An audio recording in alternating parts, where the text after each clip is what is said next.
Бәріңе сәлем, бүгін қазақстандық аниматорлар туралы айтатын боламын. Өздерің білетіндей, Қазақстанда анимация қатты дамымаған, бірақ та соңғы кездері аниматорлар көбейіп бара жатыр.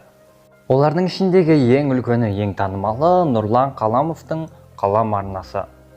Мінекей, бүгін осындай анимациялық арналар туралы айтатын боламын. Бұл ешқандай топтама емес, жай ғана өзім танитын, өзім тапқан қазақ аниматорларының тізімі. Видео атауында топ 10 деп тұрғанымен, бұл видеода 12 аниматор бар.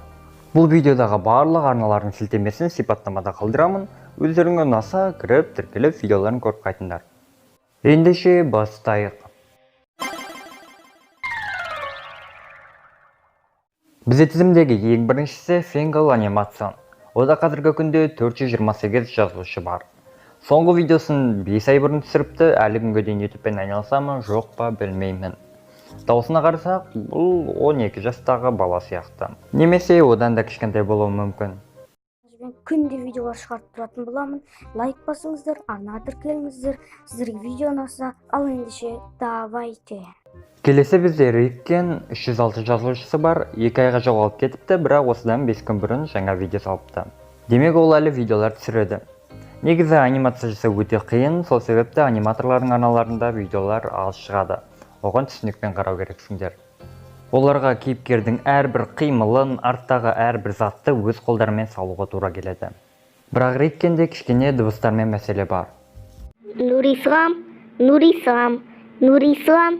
2000 years later. Сол кезде апай қатты Нурислам деп айғалады.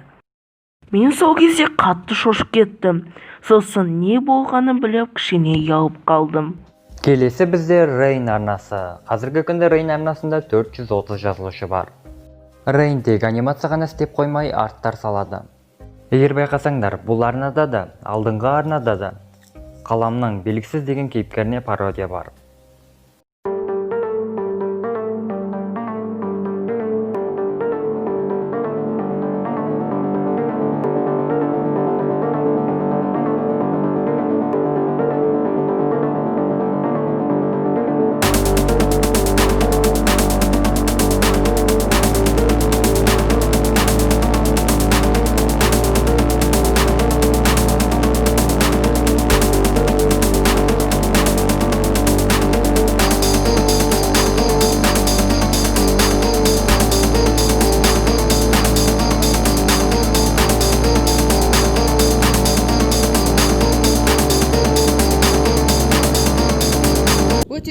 өте әдемі, керемет. 735 жазылушысы бар Энс тізімдегі келесі арна. Бұл анимациялық арналының оформлениясы қазақи стилде жасалған, оюлармен анау-мынау. Бірақ өзіме анимация стилі ұнамады, дегенмен де қазақилық үшін лайк. Сонымен қатар арасына мемдерді қосып монтажды жақсы деген. Бірақ Энс әлі күнге дейін YouTube'пен айналыспайтын сияқты, себебі соңғы видео 7 ай бұрын салынған. Вот это поворот! Сондықтан газ баллондарын қолданасың. Айына бір рет газ тасыған машиналар көшемен жүріп, сигнал беріп өтеді. Керек адамдар болса, баллондарын көтеріп, толтыруға шығады. Оны өлшейтін тараз баллондарға қоса өзіңде өлшеніп аласың. Келесі бізде қағаз. 770 жазылушысы бар. Соңғы видеосын 1 ай бұрын салған. Қуанғалидың шешеді ақша деген трегіне анимация. Бұл баланың тілінде дефекттер бар сияқты, дегенмен де ұялмай осылай видео түсіріп анимация жасап жатқан үшін респект. Онлайнда басталды. Я достар, сол баяғы бітпейтін онлайн сабақ. Басында барлығымызға қызық болды. Бұны қалай өтеміз, неме өтеміз деп жүргенде WhatsApp-қа группалар толтырып тастады. Барлығында кем дегенде 1000 сообщениеден қайсына кіретінін білмейтін миды ашып дейді. Еще сонда сөздерімнің түрі мынау ғой. Саламатсыз апай, саламатсыз апай, саламатсыз апай, сәлем, саламатсыз апай, саламатсыз ба апай, саламатсыз ба апай, қандай сабақ еді деп біреулер амандасып өтіп. Маркуш 861 жазылушысы бар, бұл арнада да белгісізге пародия. Соңғы видеосы 2 апта бұрын ғана шыққан. Бұл арнада маған бәрі ұнады, дыбысы да жақсы, анимациясы да күшті, монтажды да жақсы жасайды екен. Біз оның үйіне асығып, қуанып барған етінбіз. Короче, мен шыға алмаймын, бала шағам бағу керек. Қумаш қандай бала шаға сен бағу дегенсің ғой. Балам үйге кір. Тұрсыңдар ғой жағдай осындай.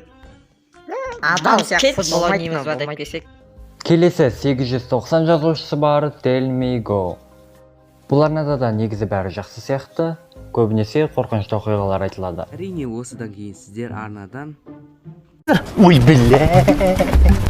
деп кетіп қалуларыңыз мүмкін, бірақ достар, мен ешқайда кетпеймін.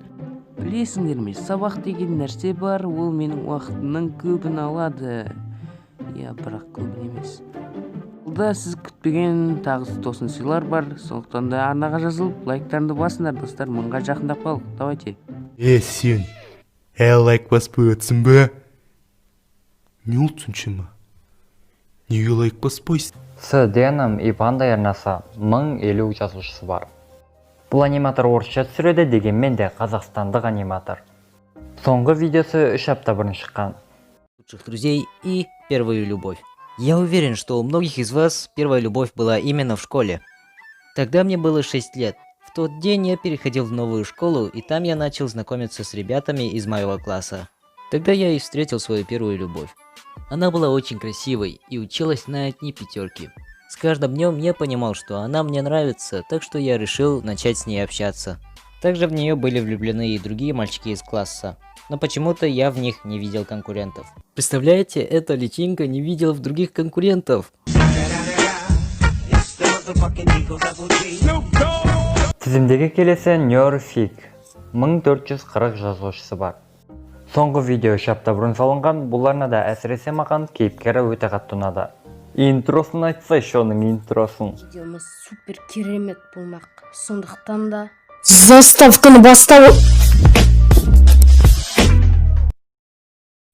Сиреноголовый бұл 12 метрлік гуманоидтық құбыжық. Оны далада немесе көбінесе қалың ормандардың арасынан кездестіруге болады.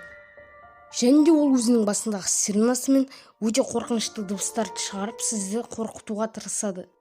Және де ол көліктерден де жылдам жүгіреді, сондықтан да онымен кездессеңіз көлікпен қашып құтыла алмайсыз. Тізімдегі 9-шы арна Нуранет 3100 жазылушысы бар. Видеодағы кейіпкерлерді көбінесе жануар кейпінде салады, өзінің басты кейіпкері ақ мысық.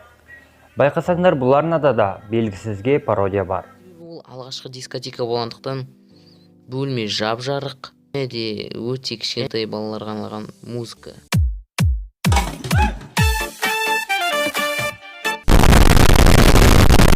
Ал одан кейінгі дискотекаларға кіру былай болды. Міне мен 100 теңге алып келдім. Қайсы 100 теңге әкел. Жақсы көреді. Болды, кіре бер. Ең алдымен біз барлығымыз дөңгелектеніп тұрып алатынбыз. Яғни бұл круг деп аталады. Содан соң ортаға бір ұл немесе бір қыз шығып батыл құрайды. Біреулер болатын кәдімгідей терлеп тұрып билейтін. Ал мен болсам, менің биге дымды икемім болған жоқ. Тоқта. Мені билемеді деп ойладыңыздар ма? Жоға, мен 8-ші сыныптан бастап биді айыра бастым. Келесі бізден Нан анимацион. Кешіріңіздер, Хан анимацион. Бұл арнада тағы да белгісізге пародия. Соңғы видеосы 1 ай бұрын жарық көрген. Арнада негізі бәрі жақсы, анимациялар әдемі, дыбысы сапалы. Бірақ видеода кейіпкерлерді дыбыстаған кезде кейіпкерлердің дыбысы тым ақырын. Мен қазір сендерге естілу үшін оларды монтаж кезінде кішкене қатайтып қойдым. Деді былай деді. Балалар, мынау Дәукен есімді сыныпқа жаңадан келген оқушы, танысып қойыңыздар. Салам алейкум. Анам денесін көргенде шоғышып кеттім бар ғой, біздің сыныпқа осындай танкі бала кетеді деп ойламаппын. Сосын апай оған менің қасымнан орын берді. Ал керек болса партаға сыймай қалдық қой. Кейін сабақ аяқталып бәрі үйіне кетіп қалды. Сыныпта жаңадан келген бала екеуміз ғана қалдық. Сосын мен де кетейін деп бара жатсам, жаңадан келген бала мені шап беріп ұстап алды.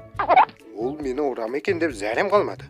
Сөйтіп ақырын бұрылып қарасам, сөйтсем, ей достым, сөмкеңді ұмытып бара жатсың ғой, мә ала ғой деді.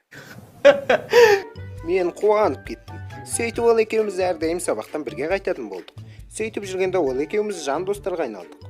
Осы оқиғадан кейін мен адамды түр әлпетінен қарап, бағалай беруге болмайтынын түсіндім. Осы видеодағы соңғы аниматор Қалам, оның арнасында 22700 жазылушы бар. Бағанағы бәрі пародия жасайтын белгісіз деген кейіпкерді ойлап тапқан адам міне осы. Қаламды көбісі таниды деп ойлаймын, сол себепті ол туралы көп ештеңе айтпай қояйын. Онлайн болғасын атақты болып кетті. Өйткені бұл ойын шынымен де адамды қызықтырып біледі. Ойнау барысында сіздерге басқа адамдармен сөйлесу керек болады. Өзінің сатқын емес екенінді дәлелдеу керек болады. Әрине бұның бәрі неше түрлі қызықты сәттерге әкеледі. Ойнағанда неше түрлі эмоциялар аласыздар. Мысалы менде ойнағанда неше түрлі эмоциялар алған болатынмын. Қай задание? Ой, мынаны жанды жіберейін. Мінекей бүгінгі видео осындай болды. Ұнаған болса міндетті түрде лайк басуды ұмытпа, достарыңмен де бөлісе кет. Видео басында айта кеткендей, бұл қазақ аниматорларының арнасын сипаттамада қалдырдым. Ал егер менің арнама тіркелмеген болсаң, тіркеліп, жаңа видеоларды жіберіп алмас үшін қоңыраушаны баса кет.